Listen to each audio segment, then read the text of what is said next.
Hi everybody, I'm Emma Kendrew and I lead AI for technology in Accenture in the UK and Ireland.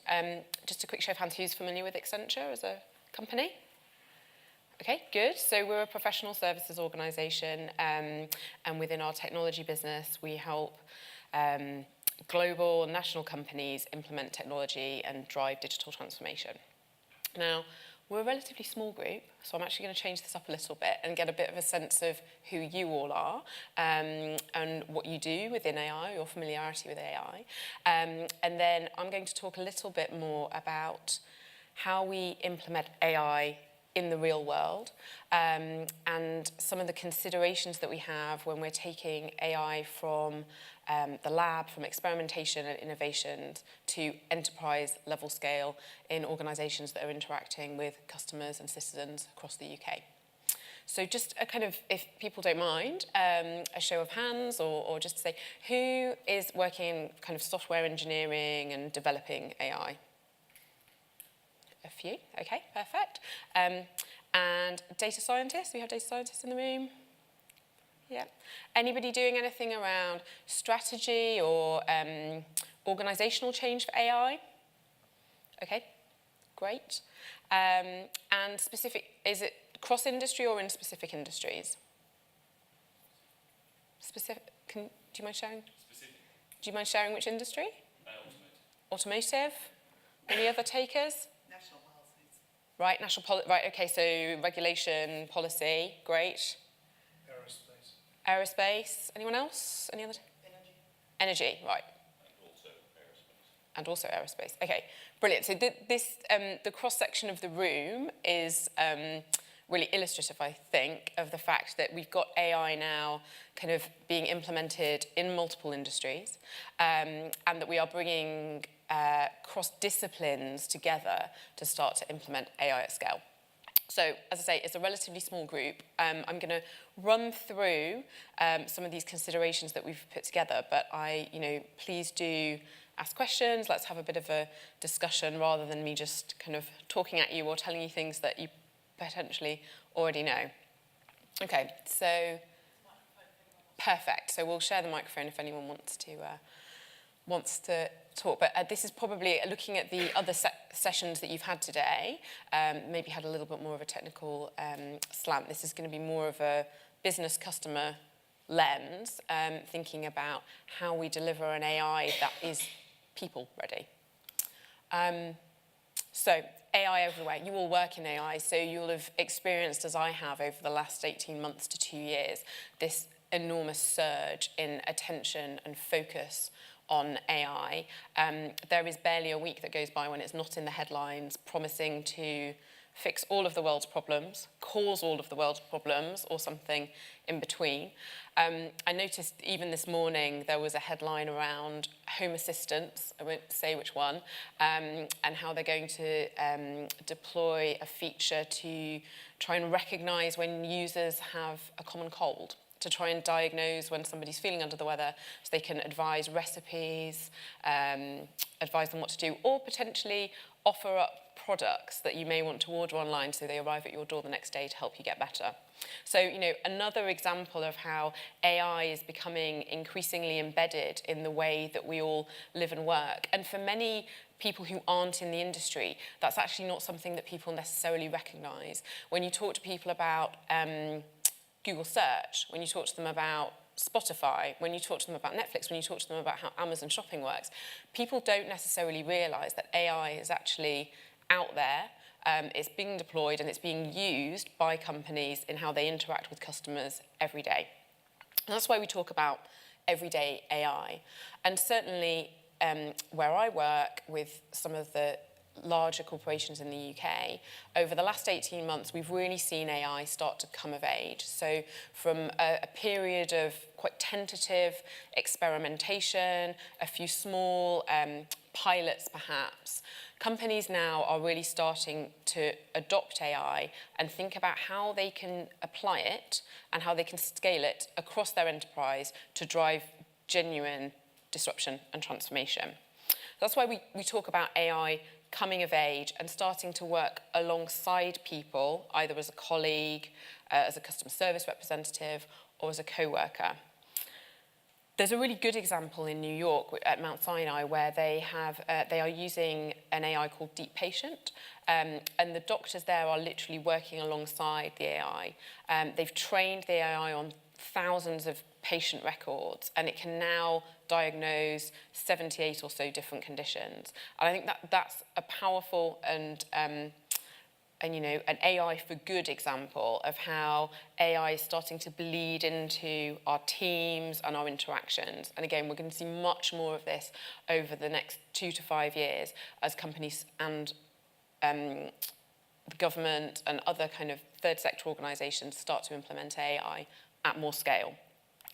So we've got here a few bold predictions with a particular sort of focus on the customer.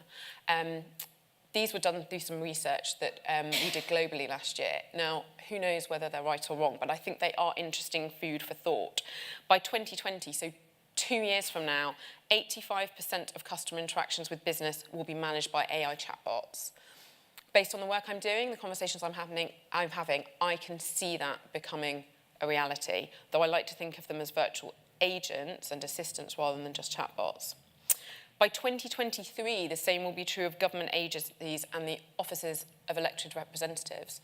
Now, interestingly, I don't think there's really a lag between private enterprise, the business sector, and government in terms of the adoption of AI. I would say that government organisations are just as open to and just as interested in how AI can make an impact on citizen services as businesses are. Whether or not they're able to move at the same pace is a different question, but certainly the interest and the recognition of the opportunity is there.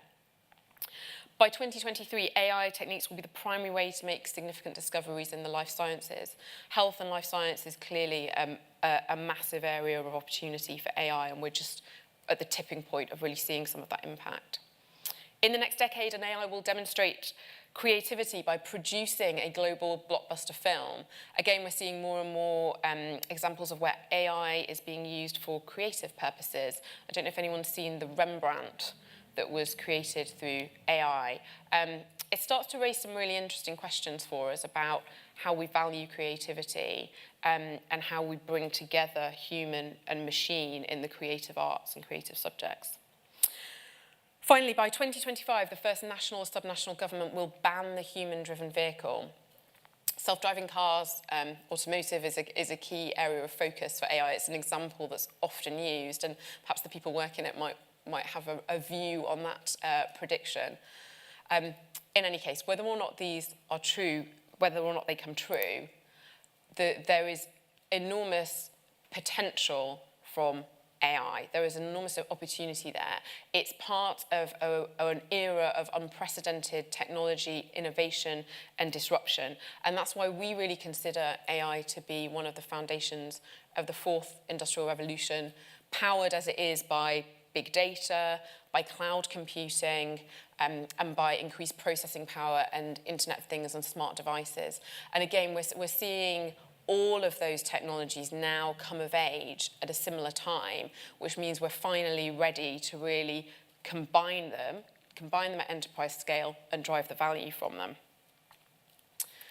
I think it's helpful to think of AI as a foundation of an industrial revolution, because at the beginning of a revolution, we have no way of knowing where that might lead or the impacts it might have. If we think back to the first industrial revolution in the 1800s, at the beginning of that time when those inventions were made, nobody had any idea that it would lead to the shift from an agrarian to an industrial economy, that it would lead to the shift from a primarily rural landscape to the urban landscape that we all live in today, or that it would drive some of the changes in policy and societal norms in education, in workplace rights that it has. So we are at the very beginning of the journey. We don't know yet where AI is going to lead us ultimately, but we do know that there is a huge scale of potential opportunity and therefore potential challenge. So because AI interacts directly with people, because it can make independent decisions and drive insight, because it can converse and it can detect emotion and it can respond to that, then it drives enormous opportunity, but at the same time, there is a risk associated with that. There is a risk that if we implement it incorrectly, if we don't take into consideration its power, that actually we can have detrimental effects. And certainly for any company looking to implement AI in its customer interactions or in the way it makes decisions, it needs to think really carefully around those considerations, because AI becomes an extension of the brand. And unless your AI is operating within your brand values, then there is the potential for an impact, a detrimental impact on your brand. And so AI is different than any other technology. Many of the implementation principles are the same, but we have to recognize that it is fundamentally different. It can learn independently, it can make autonomous decisions, it can evolve if we want it to without human intervention. And that means when we think about implementing it, we do need to think slightly differently than we would when we're implementing an enterprise resource planning platform, or whether we're implementing just a new analytics capability.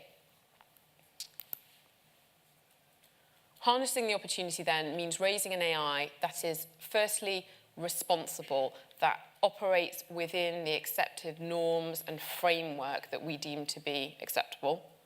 It means implementing AI that is practical, and by practical we mean unbiased, accurate, an AI that is meaningful within a real-world context rather than in theory. And finally, an AI that is purposeful, an AI that is not just technology for technology's sake, but has been built with a specific intent and with a people-oriented end in mind. So I'm just going to spend a bit more time now running through what we mean and what some of the considerations are for a responsible AI, for a practical AI, and for a purposeful AI in the enterprise context. Raising responsible AI then, and that's something we call citizen AI, which is implementing AI that is a responsible and productive member of society.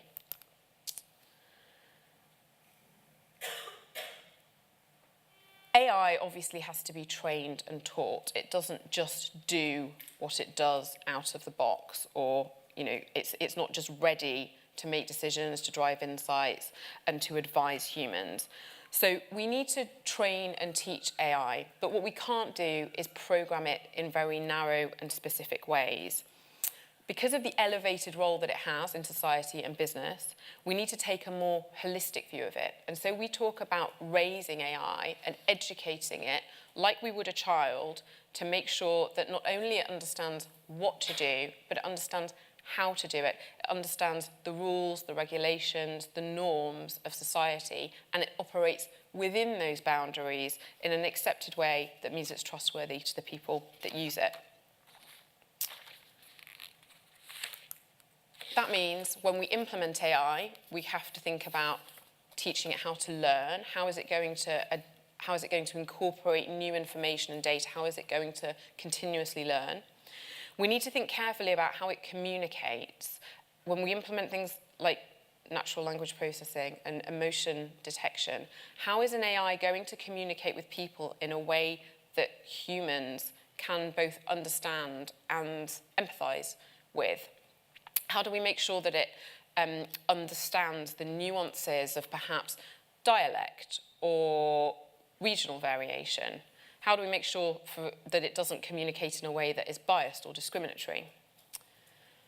Which leads us nicely on to how do we make sure that it makes unbiased decisions, that it thinks around the codes of our society and makes decisions that are within them rather than outside them.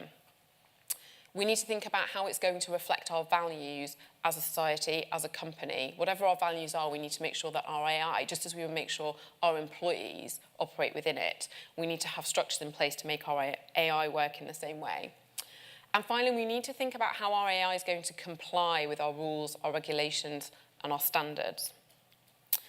These then aren't straightforward when you start to think about implementing an AI for thousands or millions of users. And I'm just going to share a couple of examples that illustrate some of the questions that big businesses and big organizations need to grapple with. How many of you have heard of Tieto and Alicia T on their leadership team? So Tieto is a company in the Nordics, and they last year appointed an AI they call Alicia T to their leadership team. And Alicia T is there to help drive data-driven decisions, so to provide insights and recommendations. Now, obviously, I don't know that Alicia T is necessarily has the final vote on any actions that Tieto make. But at the same time, if you're going to add an AI to your leadership team, to your decision-making forum, then it's important that that AI reflects the core values of your organization, the brand, the ethics, and the ethos. Otherwise, the information, the analysis, the insights, and the recommendations aren't going to be meaningful within the context that you want to use them. It'll be interesting to see over the next couple of years how many other companies start to incorporate AI into their executive level decision making, and we're already seeing it certainly in the office of the financial officer starting to use AI for prediction, insight, and decision making. The next point then is around how transparent is your AI going to be? As people, we like to understand how someone has come to a decision, how a decision has been made, what's the logic behind it, what's the rationale behind the decision that's been made. And so there's a question as to how transparent we make AI systems. And we're seeing companies and providers of AI starting to incorporate a level of transparency into the design. So Pegasystems, in their customer platform, have actually implemented an AI controller. And so if you're using the Pega solution for customer marketing, then you can decide the degree to which the decisions that are being made, the recommendations that are being made to the customer, are transparent to the customer. You can choose from zero transparency, this will just recommend what it recommends, the customer will not know how the decision was reached, to full transparency, to explain the logic that was in the algorithm to make the recommendation. Similarly, Capital One, the credit card company, are again looking at implementing AI to explain the decisions that have been made around credit worthiness to customers. So when a customer applies for a credit card, they're using an AI to make that decision, but what they want to do is to be able to share with the customer why that decision was reached. So these are just a couple of early examples of how transparency is being built into AI systems that are being used for customers and in the enterprise context. I think it raises the idea of responsible AI or citizen AI raises a number of decision points for organizations. So if you're going to take AI from experimentation or small-scale pilot, then you need to think about how it's going to behave responsibly within your organization. That means asking, what will AI's role be within your business? How much are you going to use it? To what degree is it going to make decisions or influence actions? It means asking, how transparent will your AI solutions be? Will we expose a level of transparency to our customers and our employees, or will we keep the black box closed? It means thinking about who's going to be responsible for AI systems within the enterprise. Is it going to be that the corporate functions within an enterprise decide the framework and the code of implementation for AI that everyone else has to follow? Or will it vary by business function? Who is actually going to take ownership for AI within a large national or global organization? And that's a really difficult question and drives to the operating model. We've got now chief digital officers, we've got data scientists, we've got all of these groups working with organizations, but who is ultimately going to own and take accountability for AI and its actions? And then finally, and this is really the core of it, does your AI represent your brand and your values? And if your AI doesn't represent your brand and your values, what is the risk, and is that a risk that you deem acceptable? So there's just a flavor of some of the questions that organizations need to grapple with around the implementation of responsible AI at scale. The second area then that I touched on is what we've called practical AI, and you could almost call this precise AI. This is about implementing an AI that's meaningful in the real world, that is unbiased, and that is accurate. An AI that makes the right recommendations and provides the right insights. Why is that important? Well, you all know, you all work and are developing AI. AI, like a human, learns from data. Data is the lifeblood of machine learning models. And so training AI effectively, and particularly scaling AI, means giving it the right education based on quality information and data. Again, the analogy works. If we think of if we think of children in schools, we don't want to teach children with inaccurate, biased, or discriminatory information. We want to teach them with information that we know is verified, that is good quality. And the same applies to AI. We call that data veracity. So teaching AI, implementing ML models requires huge volumes of data, and it's well documented how companies like Google, the sheer volume of data they've needed to use just to train, for example, a natural language processing capability on a few words in a few different translations. The quantity of data that is needed for AI is vast. But it's not just about big data. It's not just about quantity of data. We also now need to start thinking about the quality of data. What is the goodness and the truth in our data? And that's critical for any organization that is basing its operations and its decisions on data and analytics. But obviously, once we start to implement AI, then any inaccuracies or any biases immediately become amplified and potentially become dangerous.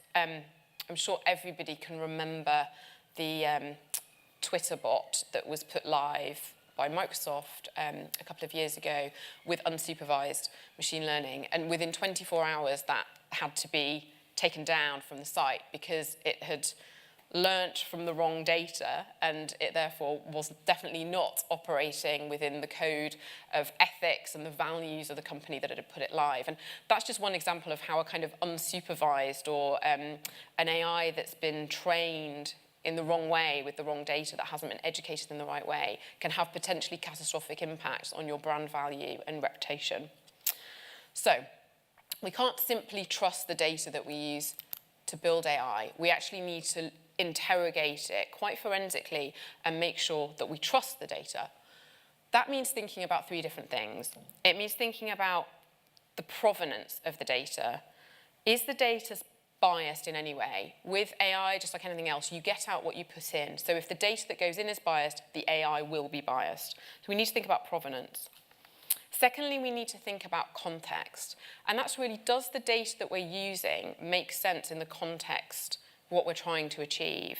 And often, again, just because we've got lots of data doesn't mean it's the right data in the right context for the AI that we're training.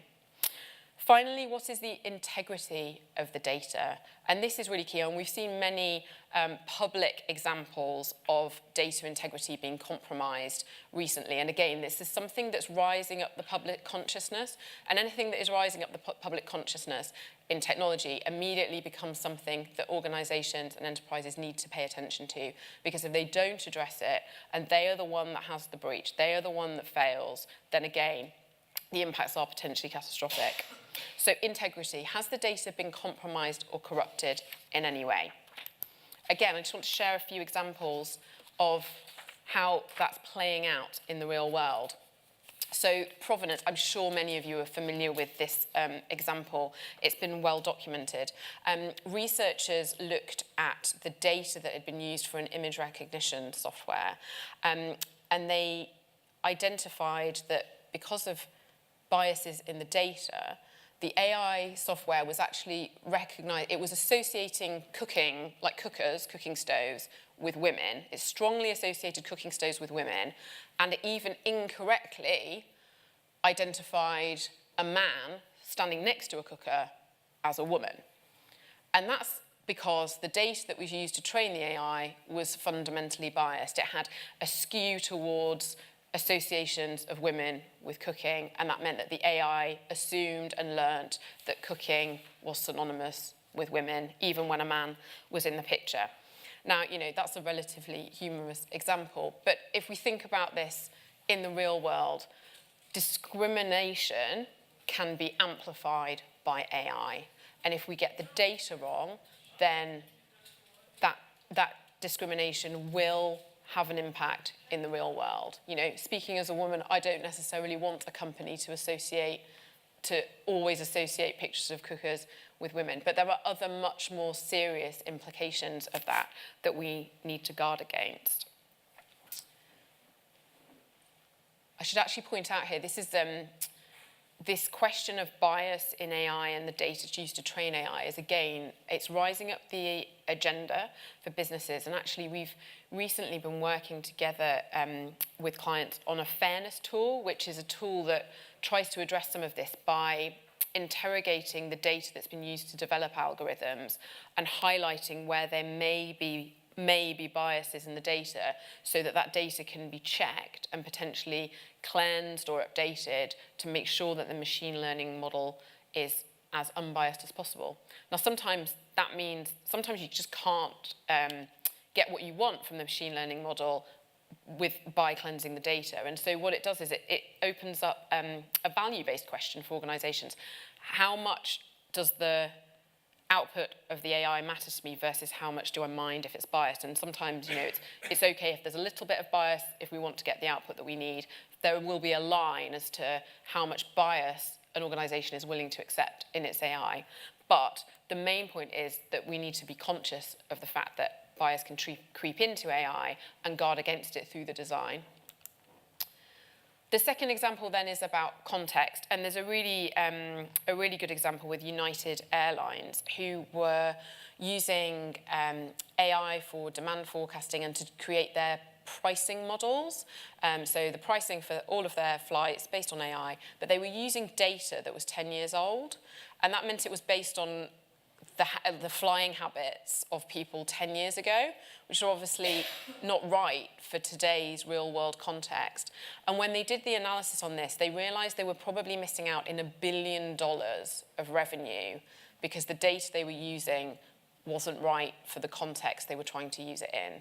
And so that just shows the kind of potential missed value by using old, historic, or, you know, kind of data that just doesn't make sense within this context. So again, this raises the question, can you count on the decisions that AI is making if you can't count on the data it's using to make them? Again, all of this raising the importance of data intelligence and data veracity. Finally then, integrity. Has the data been corrupted or manipulated in any way? There are lots of examples of this. Amazon have done a lot to try and incentivize the truth in their customer reviews. They found that they were getting lots of fake customer reviews on products. That data is obviously used to drive personalization and recommendations. And so what they've done is incentivize the truth by rewarding customers who make a verified purchase and make a review, and also kind of raising the weighting of reviews that have been verified. So they're trying to build veracity into that model to offset some of the corruptions in the data. This is another really good example. Ride-sharing drivers, I won't name the company, but shared ride-share services that rely on algorithms. They found that the research did a study into it, and they found that the drivers were all implementing a mass sign-off all at the same time. And what that did was suggest that there was high demand and no supply. So it drove surge pricing, and then they all came back online, and it was essentially so they could increase the fare of their rides. And because the way the algorithms and the systems were designed, what this meant was actually the system itself was incentivizing the users to game the system. It was incentivizing them to manipulate the algorithm. And so again, this is a really good example of how, you know, the AI is one of the differentiators of that company's offering, but at the same time, there were some unintended consequences there because the users found ways to manipulate what the AI was doing. And again, this needs to be built into the design and guarded against. So, what are the decision points around data integrity and for practical AI? The first one, and this is a big question, how safe is your data? As an enterprise, you know, all organizations are now really focused on this because we've seen so many data breaches, but data privacy, data protection, how safe is your data from corruption or manipulation is right at the top of the agenda. Second of all, how important is data hygiene in your organisation, and how important should it be? And I think most organisations would find they have a gap between how important they know it needs to be as they start to implement AI and where it is today. And we talk about trying to build a data intelligence practice that is multidiscipline. It brings together data scientists, cybersecurity, IT operations to try and manage data intelligence within an organisation. The third, are you incentivizing users to game your systems? I'm sure the rideshare company in question never thought about that as an implication, but it's one that needs to be considered. And finally, are you raising your AIs? Are you teaching AIs with the right data, by which we mean accurate data and unbiased data? I think we're just okay for time. So moving on to the third and final consideration then, and that is about raising purposeful AI. And this is really key because so many of the conversations I have with companies are, oh, well, we want to do some AI. It's like, okay, great. Why do you want to do the AI? Oh, just because, we need to be doing it. And there's a real risk. AI in particular has had so much hype around it that there is a risk that we end up talking about the technology and implementing the technology for the sake of the technology. And actually, we need to guard carefully against that risk. We need to make sure that we implement AI in a way that makes a meaningful impact at scale, but that also augments humans and elevates roles rather than just is technology for technology's sake, that in some ways can actually be detrimental. It can add to our workload. It can make things more confusing and more difficult. So raising purposeful AI is all about making it real-world ready at scale in a meaningful way for people. And there are three dimensions to this. To make AI real-world ready at scale, we need to think about scaling the technology. We need to think about scaling the value or the purpose. And finally, and I think this is an scrutinized dimension, we need to think about how we scale trust in AI. I'm just going to cover each of those briefly. Scaling technology.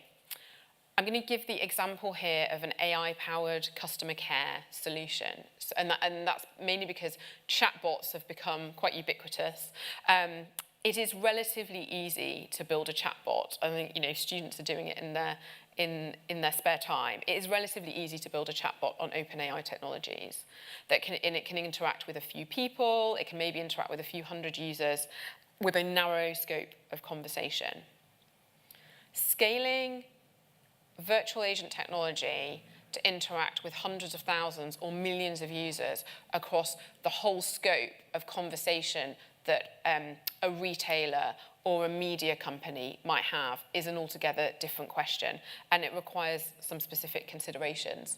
So, that's just a diagram of all the different components. When we scale the AI technology, we need to think of how it sits within that larger architecture, how it interacts with the human in the equation, whether that's the end user or whether that's the customer. We need to think potentially about how it integrates with other types of intelligent or cognitive automation, how AI might integrate with robotics to increase its value and to increase the level of automation within an overall business function. Down the side there, we've got some success factors. This is based on the last 18 months or so, taking virtual agent technology from innovations and small-scale pilots in our lab and our Liquid Studio and implementing it at scale with a number of organizations. And these are just some of the key learnings for scaling the technology. You may or may not recognize them. The first one is about having a scaling strategy. So we know that the best data for training AI is actually from the real world, from real users.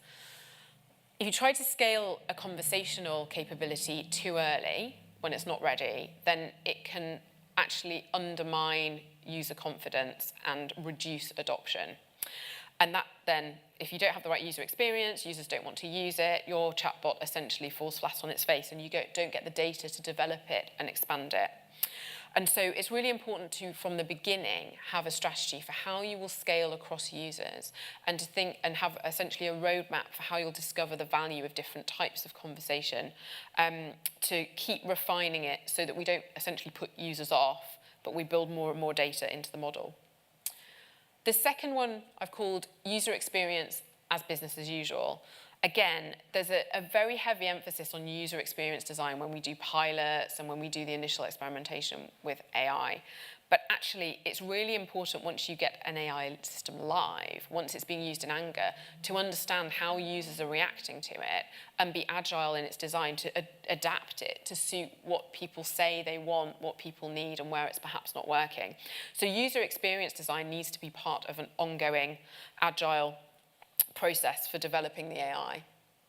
The third piece then is designing for accuracy at scale. Again, implementing a chatbot with a narrow scope of conversation you can do relatively easily. Scaling from that small design to a big picture design that takes in all the different permutations and possibilities is really difficult. It creates rework and it's expensive.